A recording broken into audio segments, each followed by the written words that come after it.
Now we are going to start to recall what we have learned yet. अभी तक हमने क्या क्या समझा. लेसन नंबर 6, अवर फॉरेस्ट अवर फ्यूचर. हमारे जंगल हमारा भविष्य. ठीक है, ये चैप्टर का नाम है, इसके बारे में हमने पढ़ा था. See this line? Forests are large areas where many trees grow. They are found in many places around the world. Forest हम उस जगह को कहते हैं जो बहुत बड़े इलाके में बहुत सारे पेड़ होते हैं, उस जगह को हम फॉरेस्ट कहते हैं. और फॉरेस्ट जो है दुनिया में हर जगह है, मतलब हर कंट्री में फॉरेस्ट होते हैं. ठीक है. फॉरेस्ट का नेक्स्ट पॉइंट हमने पढ़ा था, इंपॉर्टेंस ऑफ फॉरेस्ट. क्या इंपॉर्टेंस है फॉरेस्ट की? सबसे पहला पॉइंट था कि large amount of oxygen. Oxygen देता है फॉरेस्ट हमें, क्योंकि वहाँ पेड़ हैं, वो एक्सेल करते हैं, यानी कि देते हैं हमें oxygen. Oxygen is the gas which we inhale, जो हम अंदर लेते हैं. हमारे लिए जिंदा रहने के लिए ऑक्सीजन बहुत जरूरी है, और ये हमें मिलती है सबसे ज्यादा मैक्सिमम फॉरेस्ट से. सेकेंड पॉइंट था नेचुरल हैबिटेट्स. यानी कि नेचुरल मतलब कुदरती, हैबिटेट्स यानी कि रहने की जगह. किसकी है कुदरती रहने की जगह जंगल? वो है बर्ड्स की. बर्ड्स वहां रहते हैं, एनिमल्स वहां रहते हैं, जानवर वहां रहते हैं, है ना. और ट्राइबल पीपल, यानी कि जंगल में रहने वाले लोगों का भी नेचुरल हैबिटेट्स है वो. थर्ड पॉइंट था इरोजन. इरोजन कहते हैं जमीन की मट्टी का उड़ के या बह के कहीं चला जाना. उसको भी रोकने में फॉरेस्ट बहुत हेल्प करता है हमारी. फॉरेस्ट के ट्रीज के जो ब्रांचेस हैं, लीव्स हैं, वो हैवी विंड्स यानी कि आंधी को रोकते हैं. और जब बारिश होती है या बाढ़ आती है, तो मट्टी जो बह के चली जाती है, उसको रोकने के लिए ट्रीज की जो जड़ें हैं, वो हमारी मदद करती हैं. ठीक. उसके बाद now see on the next page, on a page number 45, what are the next points? Landslides.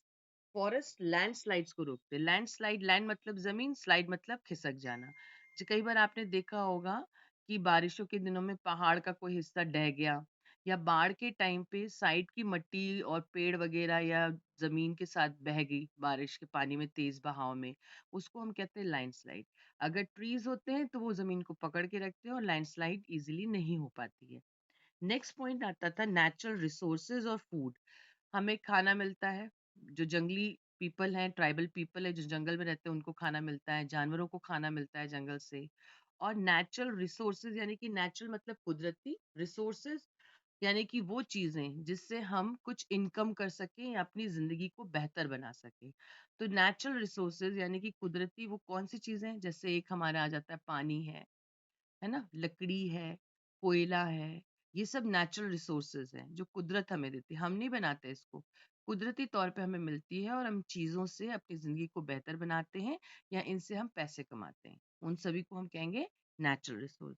उसके बाद पॉइंट था इंक्रीज इन रेनफॉल. फॉरेस्ट जो है रेनफॉल्स को, बारिश को इंक्रीज करता है, जिससे वहाँ का क्लाइमेट जो है कूल रहता है. जो गर्मी है पूरे वर्ल्ड की, वो कम रहती है बारिश से. और बारिश कैसे होगी? जहाँ जितने ज्यादा पेड़ होंगे वहां उतनी अच्छी बारिश होगी. फिर आता है पॉइंट बैरियर्स. बैरियर्स का मतलब होता है रुकावटें. रुकावट बन जाता है. किसके लिए रुकावट बनता है? स्ट्रॉन्ग विंड का. जब आंधी आती है तो उस आंधी की तेजी को रोकने के लिए जंगल के जो ट्रीज हैं, उनकी लीव्स हैं, वो रोकती हैं. और जो पानी का बहाव होता है, फ्लड वगैरह, उसको भी रोकती हैं. ठीक है, ये एक रुकावट बन जाती है. फिर पॉइंट आता है आपका it's absorb sound and act as a natural barrier to unwanted noise. जो हमारे आसपास शोर मचा हुआ है, उस साउंड को भी ये एब्जॉर्ब करते हैं प्लांट्स. आपने कई बार देखा होगा मेट्रो सिटीज में, जहाँ सड़कें होती हैं उसकी बीच में बुशेस लगे हुए होते हैं, झाड़ियां लगी होती हैं, या साइड में ट्रीज लगते हैं. वो इसीलिए लगते हैं कि एक तो एक दूसरे की गाड़ी की लाइट एक दूसरे के ऊपर ना पड़े, और दूसरा जो उस रोड पे हॉर्न से या गाड़ी की इंजन से जो शोर मचा हुआ है, उस शोर को वो बुशेस एब्जॉर्ब कर लेती हैं. लास्ट पॉइंट आता है आपका इसमें rich source of medicine. Forest जो है उसमें बहुत सारे पेड़ होते हैं. बहुत सारे पेड़ों में बहुत सारे बहुत हेल्पफुल और बहुत ही अच्छे मेडिसिनल प्लांट्स होते हैं. वो उनकी जड़ें या उनकी ब्रांचेस या उनके फ्रूट्स हमारे काम आते हैं एज अ मेडिसिन. और इनमें लास्ट टाइम मैंने आपको बताया था, जैसे नीम एक ट्री एग्जांपल दिया था मैंने, कि ये इतना अच्छा वंडरफुल ट्री है कि इसका हर पार्ट हमारे लिए मेडिसिन की तरह से काम आता है. नीम का, उसकी ब्रांचेस, उसके फ्लावर, उसके फ्रूट, उसकी रूट, उसके ना leaves, everything we use as a medicine. तो इम्पोर्टेंस ऑफ फॉरेस्ट में ये पॉइंट्स थे आपके जो हमने पढ़े थे। नेक्स्ट था कि फॉरेस्ट में कुछ लोग, बर्ड्स और एनिमल्स के अलावा कुछ लोग भी रहते हैं। उनका इनहैबिटेट है, वो नेचुरल इनहैबिटेट है, वहीं रहते हैं वो लोग। उन लोगों को कहते हैं हम ट्राइबल पीपल। हिंदी में हम उनके कहते हैं आदिवासी या जंगली लोग, जो जंगलों में रहते हैं। हमारे यहाँ जितने स्टेट्स हैं इंडिया में, कितने 22 स्टेट्स हैं, हर स्टेट में ट्राइबल पीपल्स हैं। ठीक है। उनकी सोशल और इकोनॉमिक लाइफ, यानी कि उनके पैसे कमाने की और जिंदगी जो सोशल लाइफ, वो कैसे होती है? फॉरेस्ट में जो लीव्स हैं, उन लीव से कोई चीज बनाते हैं, उसको बेचते हैं। फॉरेस्ट में जो मेडिसिनल रूट्स हैं या प्लांट्स के फ्रूट्स हैं, उनको बेचते हैं। इससे अपनी जिंदगी को ये निभाते हैं या आगे बढ़ाते हैं। Now let's turn the page, go to the page number 46।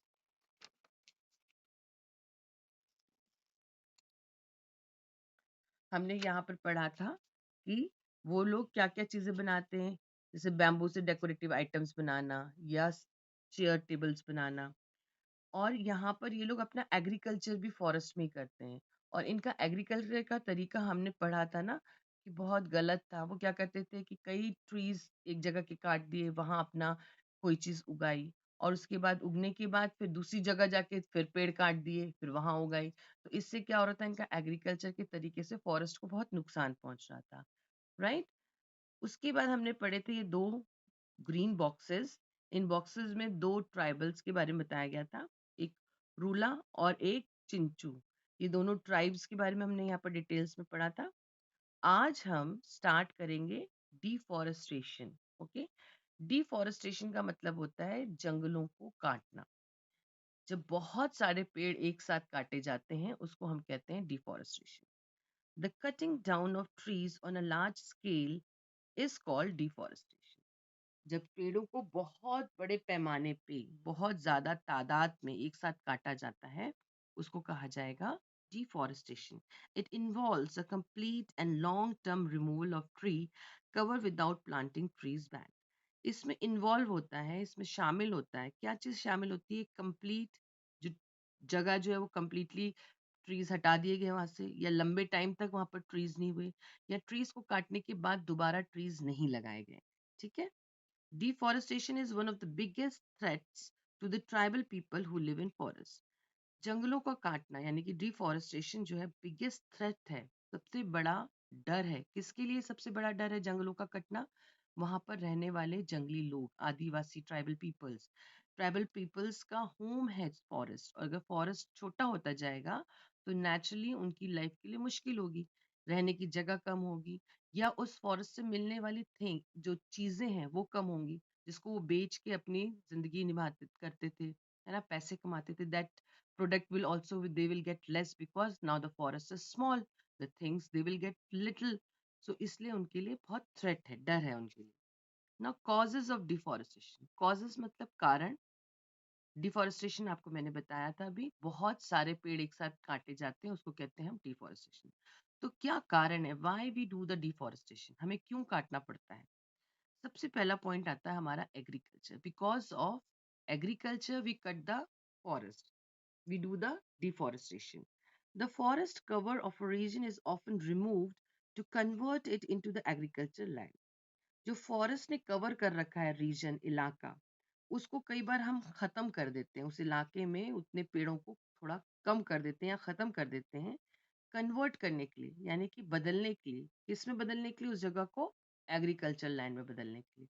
जंगल है, जंगल में तो खेती होगी नहीं, पर अगर हमें खेती करनी है तो हम उस जंगल के, उस इलाके के कुछ हिस्से को या उस इलाके को, पेड़ों को काट के बदल देते हैं जंगल को एग्रीकल्चर लैंड में। ठीक है, एक तो ये रीजन होता है। The agriculture land is used for growing crops to meet the food requirement of the people. अब हम ऐसा करते क्यों हैं? ऐसा हम इसलिए करते हैं क्योंकि हमें एग्रीकल्चर लैंड ज्यादा चाहिए। क्यों? क्योंकि हमें लोग हमारे पास ज्यादा हैं, उनकी फूड, उनके लिए खाना चाहिए। उस खाने की पैदावार होने के लिए हमें जंगलों को कम करके एग्रीकल्चर लैंड को बढ़ाना पड़ता है। तो ये एक रीजन होता है जो हम जंगलों को काटते हैं।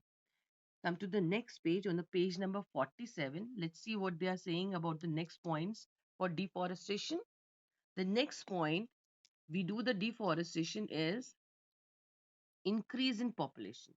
जब जनसंख्या बढ़ जाती है, लोग ज्यादा हो जाते हैं कहीं पर, तो भी हम फॉरेस्ट को कट करते हैं. Let's see why we do so. An increase in population leads to an increased demand for land, roads and houses.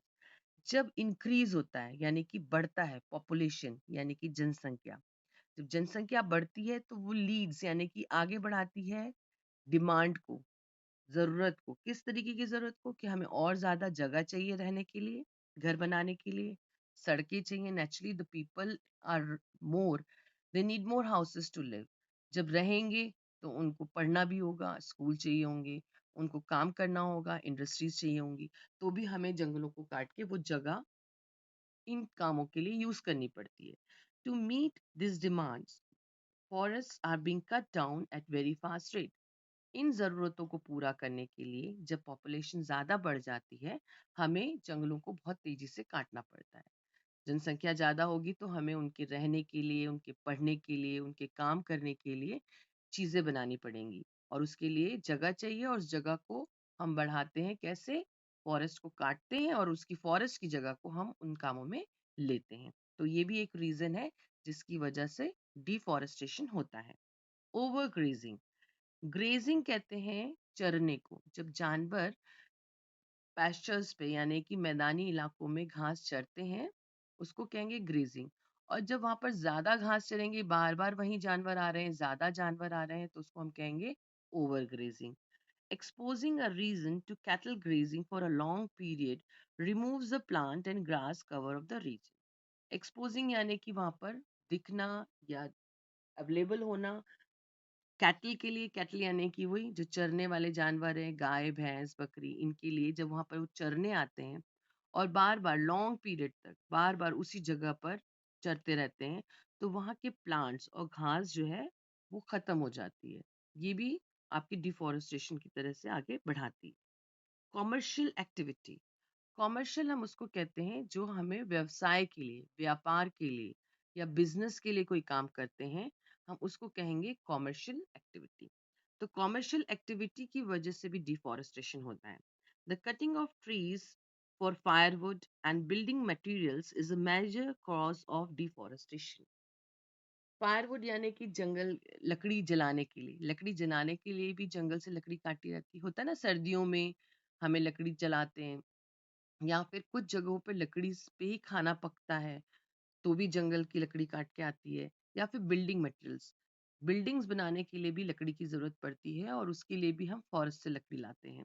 तो ये भी एक बहुत बड़ा बड़ा रीजन है, यानी कि बिजनेस पर्पस के लिए भी, कि आग जलाने के लिए लकड़ी बेच रहे हैं काट के, या बिल्डिंग्स बनाने के लिए लकड़ी काट के लेके आ रहे हैं, तो उसकी वजह से भी डिफॉरेस्टेशन होता है. Last point is forest fires. Natural and man-made fires often destroy forests. Natural यानी कि कुदरती, कुदरती तौर पे भी कई बार जंगलों में आग लग जाती है, उसी को कहते हैं फॉरेस्ट फायर. और कई बार मैन मेड फायर्स, कई बार इंसानों की वजह से भी आग लग जाती है. जैसे कि हम वहाँ कहीं गए पिकनिक पे, हमने वहाँ कैंप फायर किया और हमने आग ठीक से नहीं बुझाई, बाद में वो आग सुलग करके जंगल में लग जाती है. या फिर sometimes people going towards the forest, forest की तरफ जा रहे हैं या फॉरेस्ट से गुजर रहे हैं, तो those who people do the smoking, cigarette वगैरह पीते हैं, सिगरेट ठीक से नहीं बुझाई, ऐसे ही फेंक दी, तो भी जंगल में आग लग जाती है. तो जंगल में आग लगने के दो तरीके होते हैं, एक तो नेचुरल और एक मैन मेड फायर. इंसानों की वजह से वो आग लगने से भी जंगल डिस्ट्रॉय हो जाते हैं. Now let's see the point effects of deforestation. Deforestation हमने समझा था अभी, जब बहुत ज्यादा पेड़ों को एक साथ काटा जाता है या खत्म किया जाता है, उसको कहा जाता है डिफॉरेस्टेशन. और इफेक्ट्स यानी कि उसका असर क्या होता है जब जंगल इतने बड़ी तादाद में काटे जाएंगे या खत्म होंगे या कम हो जाएंगे, तो उसका क्या असर पड़ेगा. Let's see the first point. First point is deforestation causes natural disasters such as floods and droughts. यानी कि सूखा और बाढ़. सूखा और बाढ़ आता है. सूखा कैसे आता है? जब ट्रीज नहीं होंगे तो बारिश नहीं होगी, जब बारिश नहीं होगी तो पानी नहीं मिलेगा, और जब पानी नहीं मिलेगा तो वहां पर सूखा आ जाएगा, यानी कि वहां पर कुछ पैदा ही नहीं हो पाएगा. बिना पानी के कोई भी चीज पैदा होना बहुत मुश्किल होता है. नेक्स्ट फ्लड्स, बाढ़. बाढ़ भी आ सकती है अगर हमारे पास पेड़ नहीं होंगे ज्यादा। क्या होता है, जब पानी का बहाव आता है, ट्रीज मट्टी को रूट्स की वजह से रोके हुए होते हैं, तो पानी इधर उधर नहीं फैलता। पर जब ट्रीज को मट्टी रोक ही नहीं पाएगी तो नदी इधर उधर बहेगी, बह जाएगी सब तरफ, तो बाढ़ आ जाती है ना। प्लांट्स फ्लड को, पानी के बहाव को तेजी को कम कर देते हैं, है ना।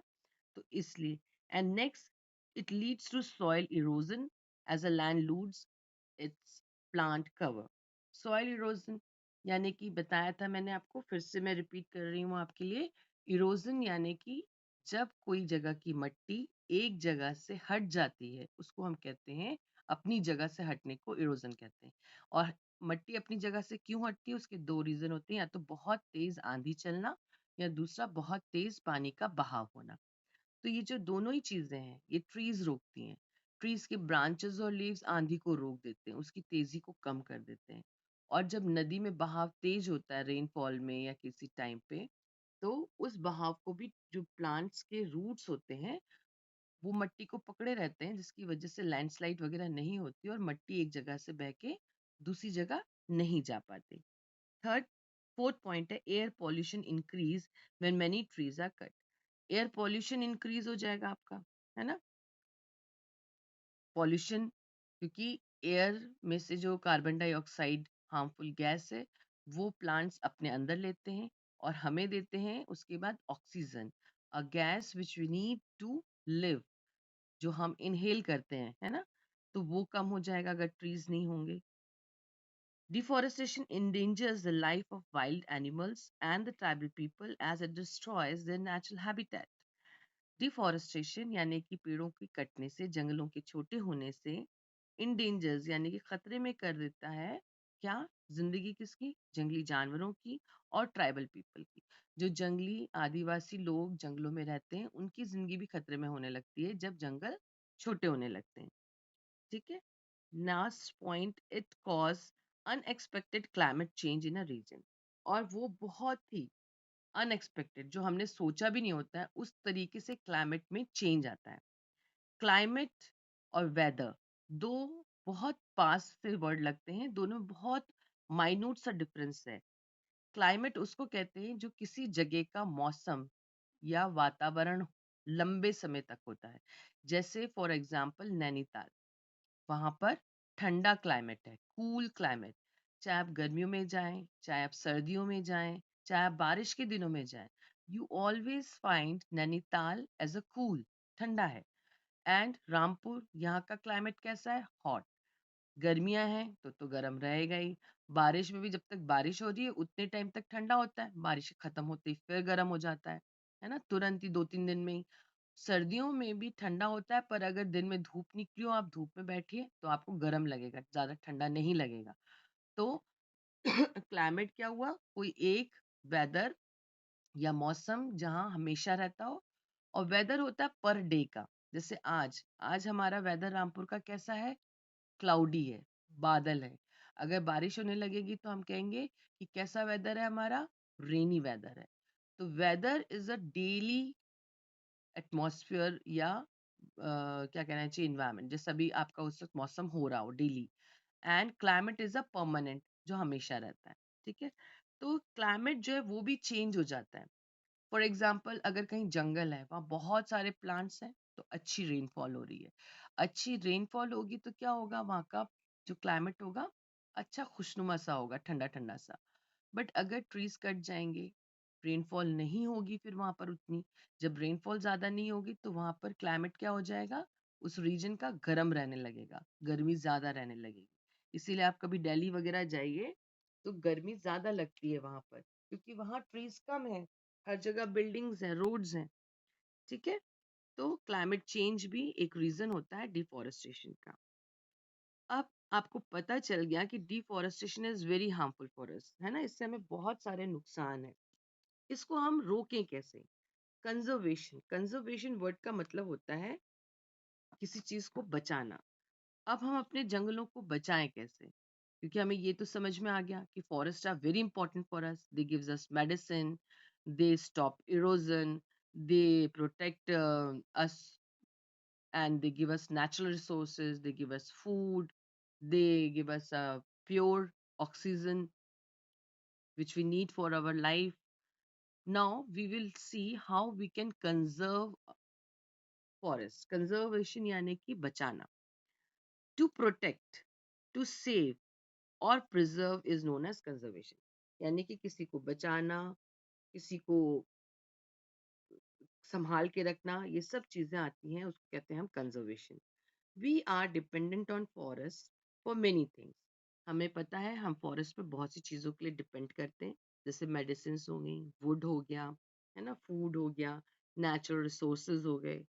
बाय डिस्ट्रॉइंग देम यानी कि उनको खत्म करने से we are causing an imbalance in nature.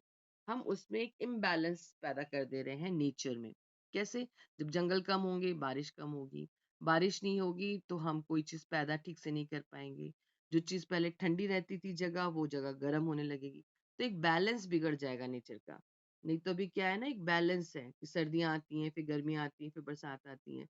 और अगर पेड़ कम होते चले जाएंगे तो हो सकता है गर्मियां लंबी हो जाएंगी, है ना, सर्दियां लंबी हो जाएंगी, बारिश का टाइम कम हो जाएगा, हमारा प्रोडक्शन ऑफ एग्रीकल्चर क्रॉप्स कम हो जाएगा. तो ये एक जो बैलेंस है नेचर में, ये बिगड़ जाएगा. It is important that we conserve trees and plants that we still have. इसलिए ये बहुत जरूरी है जो हमारे पास हैं, वो ट्रीज और प्लांट्स को हम बचाएं. और इसलिए कोशिश करिएगा सब लोग कभी ना कभी अपनी लाइफ में, अगर हम लोग हैं तो एक पेड़ कोई भी हर बच्चा लगा सकता है ना. Try to have one tree at least कि आप लगाएं. तो नेचुरली जो ये इम्बैलेंस हो रहा है नेचर में, ये हमारा कवर होता रहेगा. And now further topic we will read tomorrow. For today this much only. Tomorrow we will read further.